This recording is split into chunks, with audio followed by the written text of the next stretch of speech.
Mindset, a daily dose of practical wit and wisdom with a professional educator and trainer, Amazon best-selling author, United States Marine, television and radio host, Paul G. Merkel. Each episode will focus on positive and productive ways to strengthen your mindset and help you improve your relationships, career goals, and overall well-being. Please welcome your host, Paul G. Merkel. And here we go again. It's time for another morning mindset podcast. And I am your host, Paul Merkel. As you know, I like to get out from behind the desk. I like to go out into the field, out into the world to find my inspiration. And the topic for today is one that I came up with, or at least that I remembered while I was out taking my rifle for a walk. One of the things I like to do to clear my head, to get some inspiration, to have some quiet time, is I will grab a rifle and I will go out into the field and I will take my rifle for a walk. And sometimes I will see things that need to be shot and sometimes I won't. But either way, I take the rifle for the walk and I get some fresh air and some sunshine on my face and it helps me to think. And I remembered a situation, something that happened many years ago, but I was at the public range. I used to have to shoot at a public range. It was a members thing. You signed up for membership and then they gave you the code to the gate and you would go in there and so on and so forth. But it was generally open to the public as long as you got yourself a membership. So there, you never knew who you were going to run into or who was going to be there. And I talked to this guy. We were on the range and we were exchanging pleasantries. He's like, "Oh yeah, I remember you. I was here, whenever, last month or a few weeks ago or whatever." And he said, you were having all those misfires. And I thought to myself, what is this guy talking about? Now, a misfire, in case you don't know, a misfire is when you load a cartridge into a rifle or pistol or shotgun. When you load a cartridge in, you press the trigger, and instead of going boom, it does nothing, right?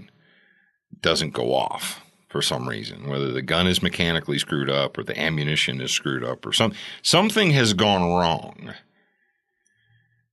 And so I'm sitting there, I'm thinking, I would probably remember if I had a rifle or and he was talking about me I was sitting at a bench and I kept having all those misfires. I was like, I would probably remember if the rifle ammo combination was not working and I was having misfires, because that's something that's genuinely pretty rare and it would stand out. And I thought to myself, I don't remember that happening to me anytime recently. I don't remember that. Then it occurred to me. See, this guy had been on the range when I was on the range. I was sitting down at one of the benches and I was testing out a rifle and some ammunition. And he'd been on the other end of the range and apparently he'd been watching or looking at what I was doing. Well, what I was doing, I laughed and I'm like, "Oh yeah, everything's cool," or whatever. And we, said our pleasantries and went about our ways. And what I realized is that he was looking at me, but he wasn't really seeing what I was doing. Because what I was doing is I was dry firing at the bench. For those of you who don't know what dry firing is, it's to work the action and all the controls and everything on the rifle or pistol, whatever, but in this case, rifle, without using a piece of live ammunition. Basically, you go through all the mechanics. You get down behind the gun, you find your target in the scope, you go run through your breathing, remove the safety, press the trigger, you hear, feel the hammer fall, the firing pin, and all that stuff. Because if you can do that, the ammunition knows what to do. The millisecond that the firing pin makes contact with the primer, the gun it's on autopilot. It's doing whatever it's going to do. Nothing you can do after the hammer strikes the primer or the firing pin strikes the primer. You can't affect anything as far as the bullet travel after that has happened, because it happens too fast. So what you have to do is you have to train your body to do everything right up to that moment. And one of the ways you do that is through dry fire. So what I realized, and as I laughed to myself, because what I was doing from a precision rifle, a precision marksmanship standpoint is exactly what you do if you're trying to get the absolute most out of the rifle scope ammunition combination. You learn everything. And then once you've learned everything and mastered it, then you put the live ammunition in and you launch it, and hopefully things work out really well. But this guy obviously did not understand the concept of dry firing. And he was looking at me and he saw me, but he didn't really see. He looked without seeing. He did not understand or comprehend what I was doing.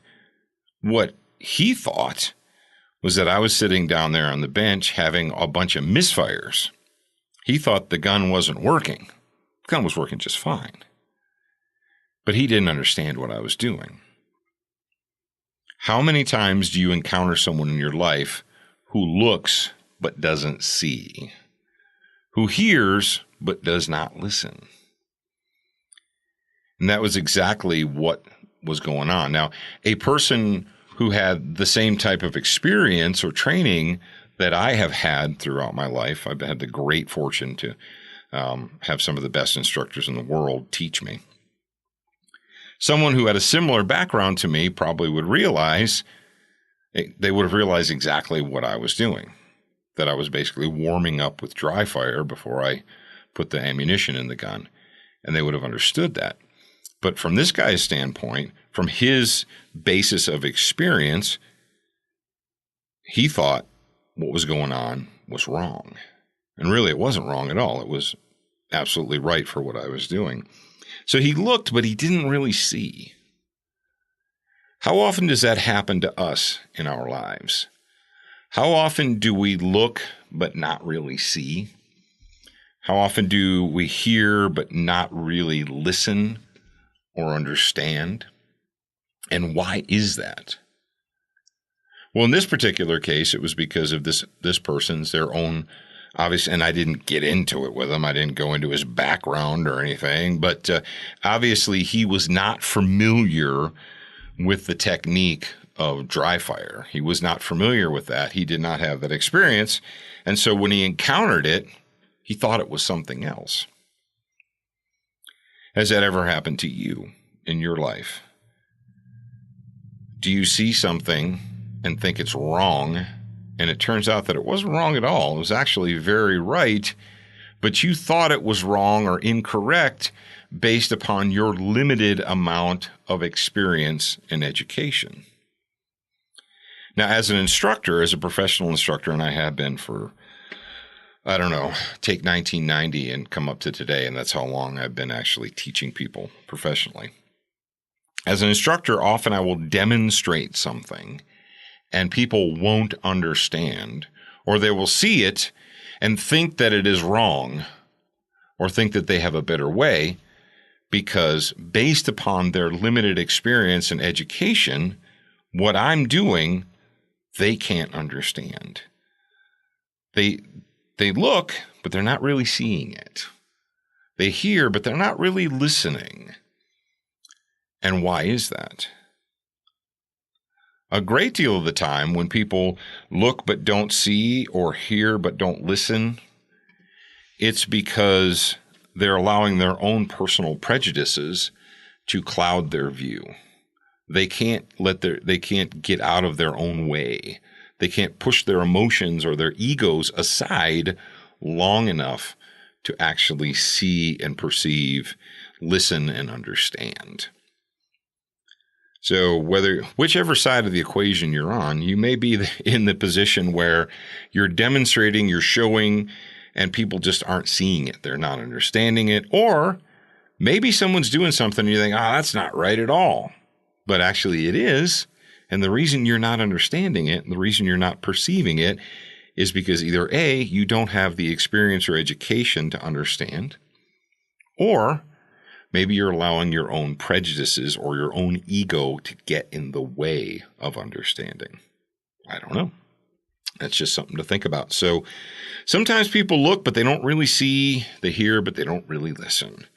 And I thought that was an interesting topic for today. So there you go.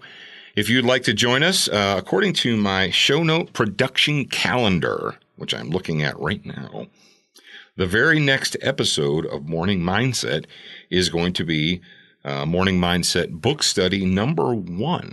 Yes, indeed. I'm looking forward to that. I hope you are as well. And I've already told you enough how you can get the book. You can go to Amazon or Kindle or the morningmindsetpodcast.com and you can get yourself a book. But either way, I would love it if you would join us for the Morning Mindset Book Study, which we will be kicking off next week.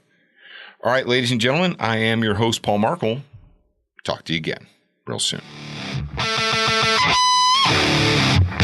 Thank you for spending time with us today. To get show notes, submit a topic request, and for more from your host, Paul G. Merkel, visit morningmindsetpodcast.com. That's morningmindsetpodcast.com. Please leave a review for this podcast on your favorite podcast player. We appreciate your time and effort, and we look forward to reading your honest feedback.